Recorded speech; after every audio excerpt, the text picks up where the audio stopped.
Les commandes de vaccins contre le Covid-19 pourront-elles être honorées? Eh bien, les principaux acteurs du secteur ont fait part hier de cette inquiétude légitime face à des pénuries d'ingrédients, de verre pour fabriquer les flacons de plastique ou encore de bouchons.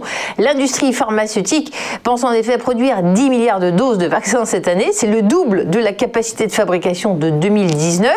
Les partenaires du système COVAX, l'Organisation mondiale de la santé, l'Alliance pour les vaccins Gavi et le CEPI, la branche recherche, la Fédération internationale de l'industrie pharmaceutique, mais aussi des fabricants originaires de pays en développement, des experts se sont réunis hier. Ils ont alerté le gouvernement sur ces défis de production causés par la fabrication à très grande échelle des vaccins.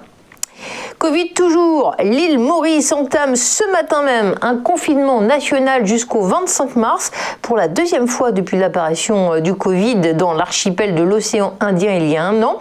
Cette décision du Premier ministre Pravin Kumar Jugnauth intervient après l'apparition de 4 nouveaux cas locaux positifs, ce qui porte à 14 le nombre de cas positifs locaux enregistrés depuis le 5 mars. Et oui, l'île Maurice, c'était un petit peu le paradis où le Covid n'avait pas encore pris pied. C'est une île qui compte 1,2 million d'habitants. Il y avait eu seulement, c'est 10 de trop, mais seulement 10 décès. Un petit coin de paradis.